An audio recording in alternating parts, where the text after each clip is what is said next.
Good morning friends, আশা করি আপনারা ভালো আছেন। আমি আর হাপ্পু ভালো আছি। চুলটার জন্য আমি গিয়েছিলাম কালকে, যেখান থেকে আমি এটা করিয়েছি থেরাপি, মানে থেরাপি থেরাপি বলতে বলতে মানে অভ্যেস হয়ে গেছে, মানে ট্রিটমেন্টটা করিয়েছি। ট্রিটমেন্টটা বললে আরেকবার করাতে হবে, কারণ আপনার চুলের গ্রোথটা হচ্ছে ওপর দিকে হয়ে যাচ্ছে। এই ইয়েটার পরে, আমার যে সার্জারিটার পরে তখন যেহেতু চুলটা কেটে দিয়েছিল, চুলটার গ্রোথটা সবসময় উপর দিকে হয়ে যাচ্ছে। এটা আমি লাস্ট ফেব্রুয়ারি মাসে করিয়েছিলাম, 7 বা 8 তারিখ। তারপরে তো আর করাইনি। আরেকবার আমাকে ট্রিটমেন্ট করাতেই হবে, কারণ এটা এখানটা এরম হচ্ছে, এখানে কিছু গ্রোথ হচ্ছে, খুব বিচ্ছিরি অবস্থা হয়ে আছে। আচ্ছা, আজকে আমি যে রান্নাটা আপনাদের সঙ্গে শেয়ার করব, সকাল সকাল যে রান্না করছি, তো যে রান্নাটা শেয়ার করব সেটা হচ্ছে নেপালিদের একটা রান্না। আমি তো আপনারা জানেনই 20 ইয়ার্স আমি শিলিগুড়িতে প্রায় ছিলাম। তা যখন ওখানে ছিলাম, আমার ওখানে অনেক স্টুডেন্ট নেপালি ছিল, প্লাস আমার কলিগসরাও নেপালি ছিল। ওরা একটা চিকেন করতো রাই শাক দিয়ে, রাই শাক, RAI, রাই শাক। এই শাকটা আমি এই কলকাতায় আসার পরে কোথাও খুঁজে পাইনি। তার বদলে আমি ব্যাসিল লিভস দিয়ে করছি আজকে রান্নাটা, বাট অরিজিনালি এটা হচ্ছে রাই শাক দিয়ে রান্নাটা হয় এবং খুব ভালো টেস্টি হয়। রাই শাক যদি আপনারা ওখানে যান, আমার মনে হয় দার্জিলিং এ তো খুবই রাই শাক তো ইজিলি অ্যাভেলেবেল, শিলিগুড়িতেও ইজিলি অ্যাভেলেবেল, কিন্তু এখানে আমি কোথাও রাই শাক পাচ্ছি না। যদি কেউ আমাকে রাই শাকের খবর দিতে পারেন যে কোন জায়গায় যদি পাওয়া যায়, আমাকে নিশ্চয়ই বলবেন, আমি ওটা দিয়ে রান্নাটা করছি। ওকে, আচ্ছা, রান্নাটার জন্য যেটা লাগবে সেটা হচ্ছে চিকেন লাগবে। আমি চিকেন গুলোকে অলরেডি ছোট ছোট পিসে, ওরা স্কোয়ার পিসেই কাটে, ছোট ছোট পিসে কেটে দেবেন আপনারা। আমি এটা বোনলেস চিকেন নিয়েছি, আপনারা এমনি চিকেনও নিতে পারেন। আচ্ছা, এখানে আমি নিয়েছি হচ্ছে ব্যাসিল লিভস। আমার একটা ইয়েই আছে যে কোনো শাক টাক ভেজে সেটাকে অলরেডি ব্লাঞ্চ করে নেওয়া, মানে একটু জলে মানে গরম জলে একটু করে নেওয়া, কারণ ওই অনেক পোকামাকড় থাকে তো, ওইটা ধুয়ে নেয়। এই জন্য এইটা ব্যাসিল লিভস আমি নিয়েছি। অ্যাকচুয়ালি হচ্ছে রাই শাকে হয়, রাই শাকটা আমি এখানে পাইনি। আপনারা যদি পান তাহলে রাই শাকই করবেন। এটা হচ্ছে পেঁয়াজ নিয়েছি, টমেটো নিয়েছি, আমি এখানে নিয়েছি হচ্ছে লাল লঙ্কা, এরকম মানে ইয়েতে, কিন্তু অ্যাকচুয়ালি ওরা নেয় কিন্তু শুকনো লঙ্কা। শুকনো লঙ্কাই নেবেন আপনারাও। আমি শুকনো লঙ্কা দিচ্ছি না হাপ্পুর জন্য। তা এখানে তো যেমন যেগুলো লাগে হলুদ, ধনে, জিরে গুঁড়ো, এইসবগুলো। এখানে হচ্ছে জিঞ্জার গার্লিক পেস্ট, আপনারা এটা জানেনই, আমার এখানে জিঞ্জার গার্লিক পেস্ট করা থাকে। কাশ্মীরি মির্চ লাগবে একটু কালারের জন্য, নুন লাগবে, চিনি দেয় না, আর এটা হচ্ছে একটু গরম মশলা, আর এটা হচ্ছে ধনে পাতা। ধনে পাতাগুলো সেরকমই হয়ে আছে, এখানকার এখন ধনে পাতা সেরকম ভাবে পাওয়া যাচ্ছে না। এটাও আমি একটুখানি সেদ্ধ করে নিয়েছি। আর আমি লাস্টে দেবো আলু, তবে এই অ্যাকচুয়ালি কেন ওই আলুটা দেবো হচ্ছে আমার আলু ভাতের জন্য, যেটা বাড়িতে থাকে আলু ভাতেটা। আলু ভাতেটার জন্য একটু আলু না দিলে একটু হবে না। আমি সর্ষের তেল দিয়ে রান্না করছি, আপনারা রিফাইন্ড অয়েলও করতে পারেন, নো প্রবলেম। এটা গরম প্রায় হয়েই গেছে। রান্নাটা খুব ইজি, এমন কিছু টাফ ইয়ে নয়, কিন্তু টেস্টি হয়। আমি খেয়েছি অনেকবার, ওরাই রান্না করে আনতো আমার জন্যে। আসলে আমি কেউ রান্না করে নিয়ে যায় আমার খুব মজা, খুব ভালো লাগে। আসলে নিজের হাতে রান্না বেশিক্ষণ ভালো লাগে না, এটাই আমার একটা প্রবলেম।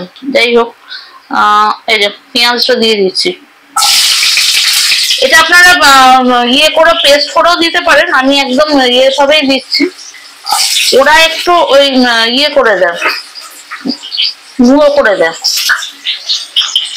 আচ্ছা, প্রথমে ওরা কিন্তু দেয় হচ্ছে গোটা গরম মশলা, কিন্তু আমি গোটা গরম মশলা দিচ্ছি না এই জন্যই, কারণ হাপ্পুর শরীরটা খুব একটা ভালো নেই তো, তাই জন্য আমি গোটা গরম মশলা দিচ্ছি না। আপনারা প্রথম গোটা গরম মশলা দিতে পারেন, আমি যে তাই জন্য গরম মশলা ইয়েটা দিচ্ছি, গুঁড়োটা দিয়ে দিচ্ছি। এই যে, আর শুকনো লঙ্কা দেন। প্রথম গোটা গরম মশলা দেবেন, তারপরে দেবেন হচ্ছে শুকনো লঙ্কা। শুকনো লঙ্কা আপনারা ওরা অ্যাকচুয়ালি নেপালিরা, আমি বলেইছিলাম আগেও যে পাহাড়ের লোকেরা একটু কি বললাম লঙ্কা মানে ঝালটা খেতে খুব ভালোবাসে, কারণ গরম হয় তো শরীরটা, আর ঝাল আর রসুন এই জিনিসটা এটা পাহাড়ের মধ্যে থাকে। এইটা দিয়ে দেবেন, খুব ইজি ওয়েতেই এটা হচ্ছে। এখানে আমি একটু নুন আর হলুদ এইগুলো দিয়ে দেবো, যা যা পরপর পরপর পরপর যেগুলো আছে। এটা হলুদ দেবেন, যেহেতু আমি টমেটোটা এরম ভাবে কেটেছি এই জন্য হলুদ দিয়ে তাড়াতাড়ি হয়ে যাবে, সেদ্ধ হয়ে যাবে।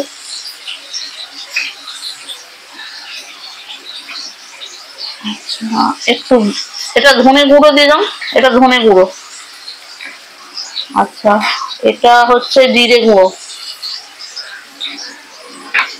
আর কিছু লাগবে না এখান থেকে।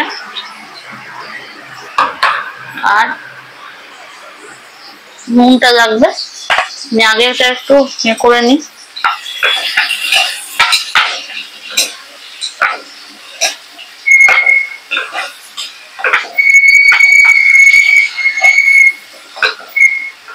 রাই শাকটা দিলে টেস্টটা খুবই ভালো হয়, আপনারা দিতেই পারেন রাই শাক যদি পান। আমি জানি না কলকাতাতে আমি কোথাও খুঁজে পেলাম না, অনেক জায়গায় আমি খবর নিলাম, সবাই বলছে আমরা রাই শাক নামই শুনি, তবে অ্যাকচুয়ালি এটা রাই শাক দিয়েই হয়।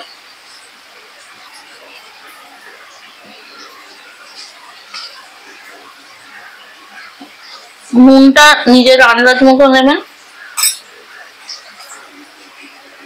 আমি লঙ্কা গুঁড়ো দিয়ে দিলাম, আপনারা কিন্তু শুকনো লঙ্কাই দেবেন, সবাই তো আর বাড়িতে হাপ্পু থাকে না, আমার ওর জন্য ওইরকম ভাবেই দিতে হয়। চেপে চেপে দেবেন।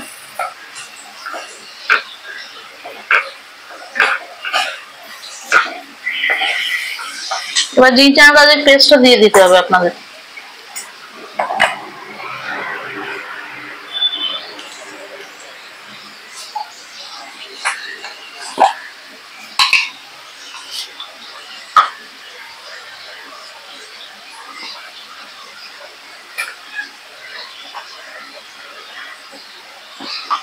জিরে বেটে দিলে কিন্তু বেশি ভালো হয়।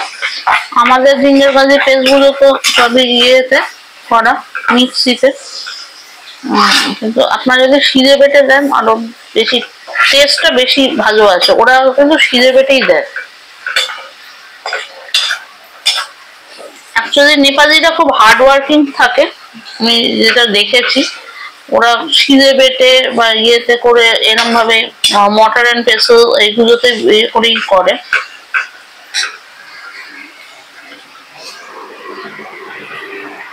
এবার আমি একটু রেড মির্চ দিয়ে দিচ্ছি,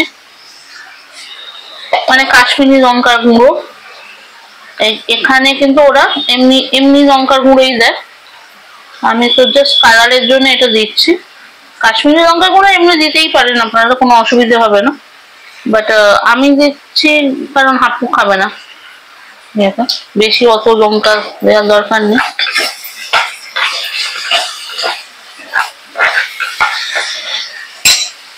লো ফ্লেমেই আছে আমার।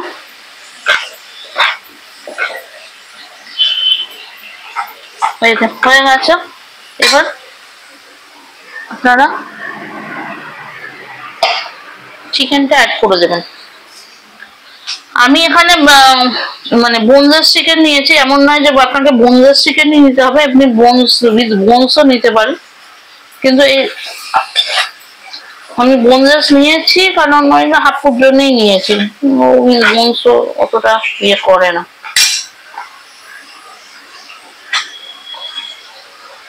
এখনো হাড্ডি চিবিয়ে খাওয়াটা শেখেনি।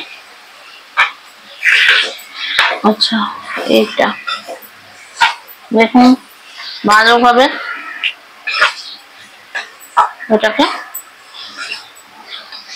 সেদ্ধ করতে হবে।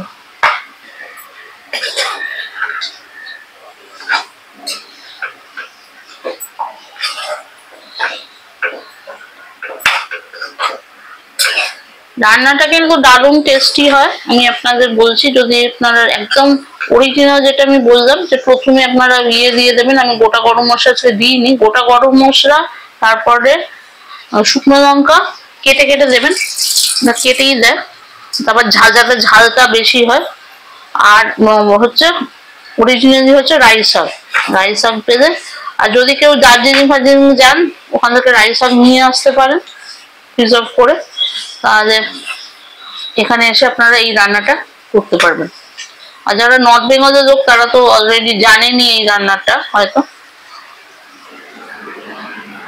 আর লাস্টে দেবো হচ্ছে ধনে পাতা আর এটা। এবার আমি শাকটা দিয়ে দিচ্ছি। শাকটা অলরেডি ব্লাঞ্চ করাই আছে, ওরা ব্লাঞ্চ করে দেয় না, ব্লাঞ্চটা আমি করছি, ওরা এমনি দেয় কেটে, আমি ব্লাঞ্চ করে দিচ্ছি। ব্লাঞ্চ করাটা আমি আগেও বলেছি আপনাদের, একটু গরম জলে আপনারা একটু করে দেবেন। এটাতে একটা কি হয় যে কোনো পোকামাকড় যদি থাকে সেগুলো হয়ে যায়, হয়ে যায়, অসুবিধে হয় না। এইটা ওকে, this has been done already. এবারে হচ্ছে এখানে জল দিয়ে দেবেন, আগে একটু নিজের ইয়েতে হোক, মাংস এমনি জল ছাড়তে শুরু করেছে, প্লাস এখানে যেহেতু যেটা দেওয়া হচ্ছে শাকটা একটু করে এই 10 মিনিট মতো টাইম লাগবে। তারপরে আমি আপনাদের দেখিয়ে দিচ্ছি, তার মধ্যে আমি আলুটা দিয়ে দেবো।